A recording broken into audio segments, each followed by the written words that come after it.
Ano Bíblico, João, capítulo 4. Jesus e a mulher samaritana. Quando Jesus soube que os fariseus tinham ouvido dizer que ele fazia e batizava mais discípulos do que João, se bem que Jesus mesmo não batizava e sim os seus discípulos, deixou a Judéia, retirando-se outra vez para a Galiléia, e era-lhe necessário passar pela região da Samaria. Assim, Jesus chegou a uma cidade samaritana, chamada Sicar, perto das terras que Jacó tinha dado a seu filho José. Ali ficava o poço de Jacó.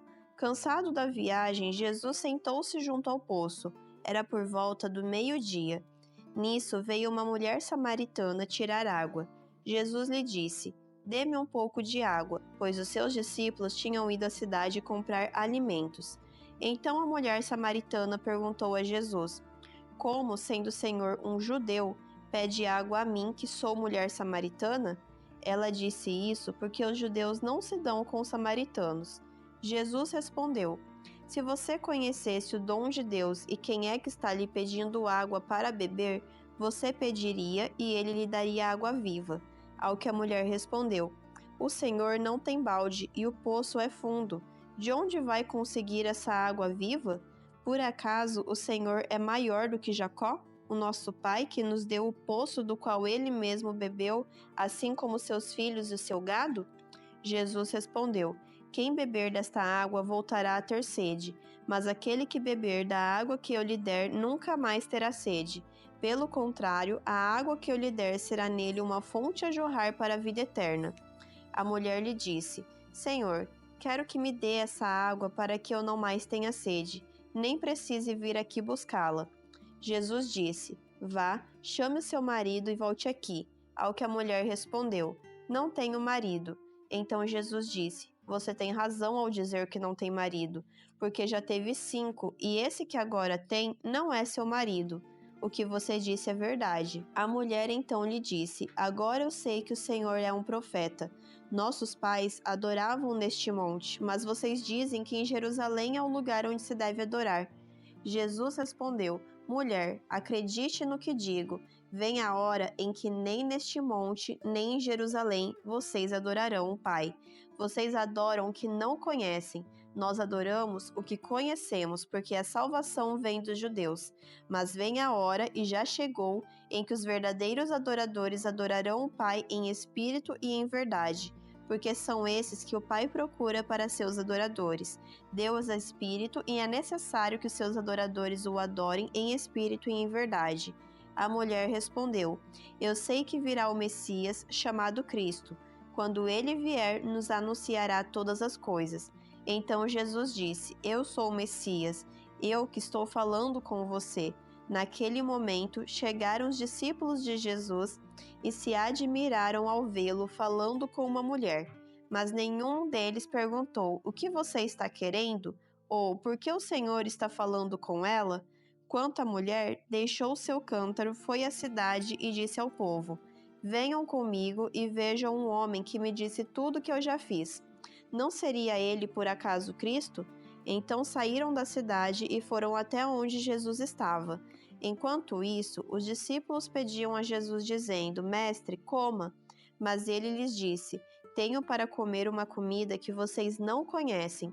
Então os discípulos começaram a dizer entre si: "Será que alguém lhe trouxe algo para comer?" Jesus lhes declarou: "A minha comida consiste em fazer a vontade daquele que me enviou e realizar a sua obra. Vocês não dizem que ainda faltam 4 meses até a colheita? Eu, porém, lhes digo: levantem os olhos e vejam os campos, pois estão maduros para a colheita. Quem colhe recebe desde a recompensa e ajunta o seu fruto para a vida eterna, para que se alegrem ao mesmo tempo que semeia e o que colhe. Pois no caso é verdadeiro o ditado: um é o que semeia, outro é o que colhe. Eu os enviei a colher o que vocês não semearam. Outros trabalharam e vocês aproveitaram o trabalho deles." Muitos samaritanos daquela cidade creram em Jesus por causa do testemunho da mulher que tinha dito: "Ele me disse tudo o que eu já fiz." Quando, pois, os samaritanos foram até Jesus, pediram-lhe que permanecesse com eles, e Jesus ficou ali 2 dias. Muitos outros creram nele por causa da palavra de Jesus e diziam à mulher: agora não é mais por causa do que você falou que nós cremos, mas porque nós mesmos ouvimos e sabemos que este é verdadeiramente o Salvador do mundo. A cura do filho de um oficial do rei. Passados 2 dias, Jesus saiu dali e foi para Galiléia, porque o próprio Jesus testemunhou que um profeta não tem honra na sua própria terra. Assim, quando chegou a Galiléia, os galileus o receberam porque viram todas as coisas que Jesus tinha feito em Jerusalém por ocasião da festa a qual eles também tinham comparecido. Jesus foi outra vez a Caná da Galiléia, onde tinha transformado água em vinho, e ali havia um oficial do rei, cujo filho estava doente em Cafarnaum.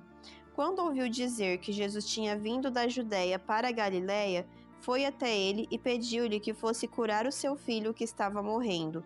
Então Jesus lhe disse: se vocês não virem sinais e prodígios, de modo nenhum crerão. O oficial pediu mais uma vez: Senhor, venha antes que o meu filho morra. Jesus respondeu: vá, o seu filho vai viver. O homem creu na palavra de Jesus e partiu. Quando já estava a caminho, os seus servos vieram ao encontro dele, anunciando-lhe que o seu filho estava vivo. Então perguntou a que horas o seu filho havia se sentido melhor. Informaram: ontem, à 1 hora da tarde, a febre o deixou. Com isso, o pai reconheceu que aquela era precisamente a hora em que Jesus tinha dito a ele: o seu filho vai viver.